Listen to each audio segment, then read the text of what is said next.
Ernie Stewart has got promoted in U.S. soccer. This is insane. What is Ernie Stewart? What has he done for U.S. soccer? I'm confused. He's a sporting director, so he will oversee U.S. Soccer's entire sports performance department, including men's and women's senior and youth national team progress to create more streamlined structure. He'll align overall the technical approach, structure, align overall technical, or ensure greater communication and sharing of best practices within federation programs, reporting directly to the CEO, which the CEO stepped down. He's gone.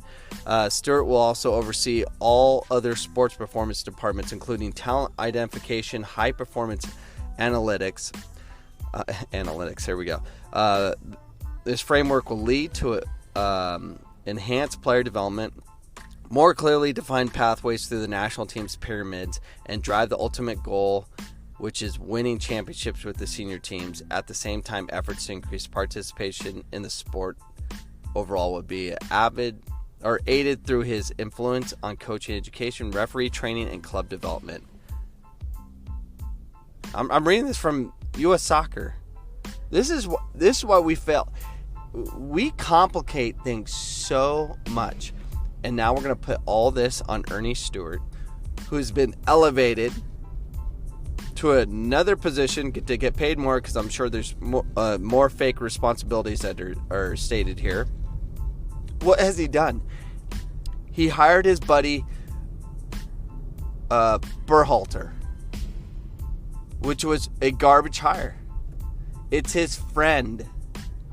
There's so much nepotism and all this stuff. This is going to be a big crap show of, hey, no one's paying attention except some guy doing a podcast in Phoenix, Arizona.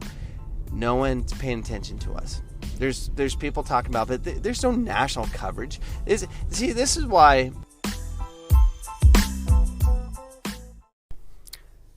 Yes, U.S. soccer is a problem. Yes, Ernie Stewart keep elevating his career is a problem. And I like talking about it.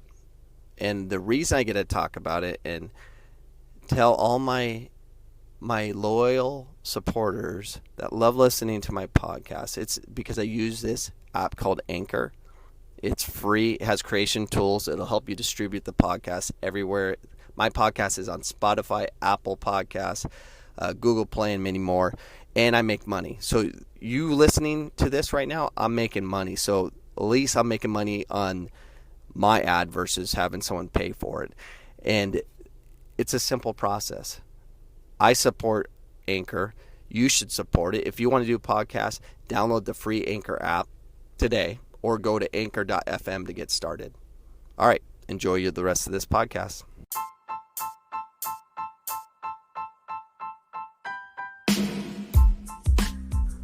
So let's recap what's going on. So Ernie Stewart is elevated to the sporting director. It's a new position, I'm guessing. I never heard of it. But we have it. He's going to oversee a bunch of things, I guess. Because he's just some brilliant man that can do that. And I get he had a great career. He went to the Netherlands, played there for whatever. 2001 Player of the Year, male Player of the Year for the U.S. national team. Awesome, congrats.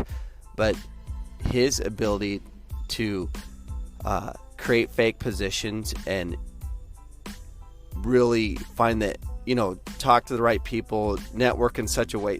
These are, I wish I was like Ernie Stewart. I wish I could just not say what's on my mind and just be so political so I can get, what I want. I don't have that ability. That's why I'm just on some podcasts. And it's a lack of discipline, I guess. I have no self-control of trying to manipulate the process and cause problems that way. So whatever. He gets elevated from the general manager of the men's national team because he hired Berhalter? Or did he hey, I need to create this fake position because my buddy Berhalter's going to be fired, and I don't want to be the guy firing him. I don't even know what's going on here. But this is interesting. So I don't know. So hopefully something can align here that makes sense. I just know that all we're doing is creating more positions. Do you imagine what they do at U.S. Soccer? They're at their, what are they, out of Kansas City? And that nice facility. They have a bunch of meetings, and they talk about pathways and analytics, and they just meet in group sessions. It's kind of like group therapy. Hey, are we serving a purpose? Sure. Let's get together. Let's put a presentation together and create a committee to create a subcommittee, and then that subcommittee will get back to the main committee after they were supposed to go research, meaning Google, what's going on in the country with youth clubs, and why aren't they producing players and stuff like that. It's just we're trying to they're trying to find some scientific way of identifying players to give a seamless process. I love the words they use. They use the same words, like pathways, pyramids, seamless. All this stuff is what you use in academics. In college. This is what happens in colleges. Everyone gets together. They're funded by the government. They're not held accountable.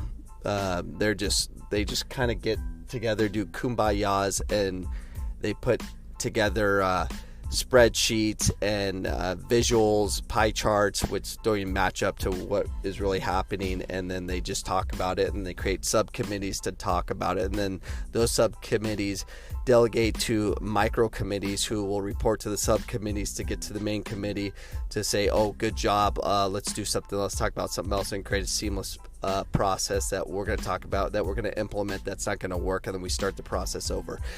Yeah, that's what U.S. Soccer is. That's what a lot of academics are. And they're not academic. I shouldn't say academic. That's what a lot of organizations do that are funded by the government. It's just because it's not a big deal. They just have to act like they're working. And how you act like you're working is you do kumbaya meetings and act like you're doing something. And then you give fake awards. If you're always in a Hall of Fame and you're in these capacities of getting awards and all that stuff, and you're spending time doing all that garbage, it's not real. Awards are stupid.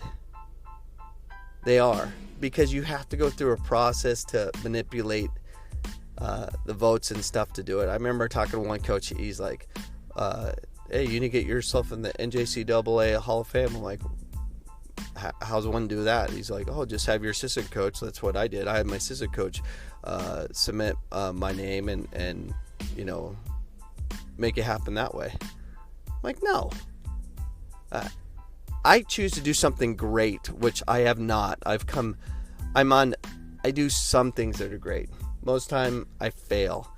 The Hall of Fame award I'll get is probably after I die, because I'll accumulate so many things, but I'm never going to have someone submit something on my behalf. That's just, hey, please put me in the Hall of Fame, and then I'll put you in the Hall of Fame. Hey, you're pathetic. So yeah, that's where we're at with U.S. Soccer. Ernie Stewart's going to cause some problems by having meetings. That's what U.S. Soccer is doing right now. How we can make a seamless process. I told everyone I'm going to create this easy pathway for that'll be seamless process for our kids to know how to make the national team. It's not that hard. All you have to do is this. You network with the soccer community and say, please identify top players at the age of 8. I want to know every technical player, that you believe that's going to be a high-level player.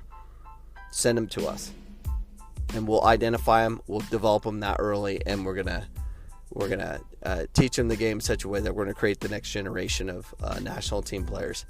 And if any coach out there in the United States sends identifies a garbage player because they're manipulated by parents paid them money or they feel obligated to submit that name, you never use them again. That's what we do at college. There's certain players or certain coaches and organizations I trust that are going to send me good players. There's lots of them, but there's a lot of them that send me garbage because there's just so much relationships that they're trying to develop on their own and screw me in the process, send me garbage players. I get garbage players all the time because I'm giving false information. Now I won't trust them again. It's that simple. There's your pathway. We have talent in the United States. We just don't identify them because there's too much money, too many ties and relationships that people are trying to further their opportunity to progress, whether it's a little money here or there or a job somewhere or whatever. They're worried about them. If I was in charge of the U.S. soccer, it'd be very simple. I mean, I would make it a very simple thing.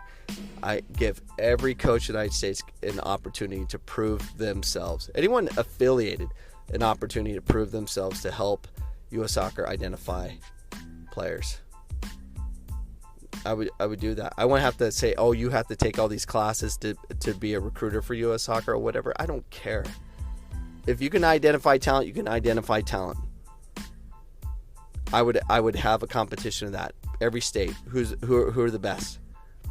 Use them, identify talent, let's see. And if they can't, get out of here. Get out, never use them again. Lifetime ban. You give one bad recommendation, it's not happening. Ever. There's a way, and we're just not doing it that way. We need to start our own national team system and give U.S. soccer competition. What's U.S. soccer scared of? Seriously, what are they scared of? No one's competing with them. They don't compete. They need more competition. Competition does help. We need competition. Ernie Stewart and all them, they get paid. They'll go through their process, their network, and they're looking for the next job if they do get fired or whatever. It is what it is. But we need competition. Who out there? Where are you? I remember when ECNL popped up. I was so excited about them because they're really fighting against the state associations because they were creating too many rules and stuff. It was awesome. And then what did the ECNL become? Like the state associations. More rules, more regulations, and they're still better than most, but money corrupts. When you become big, it corrupts. We need waiting for that next organization to compete. It's like AIA of Arizona, the Arizona Interscholastic Association.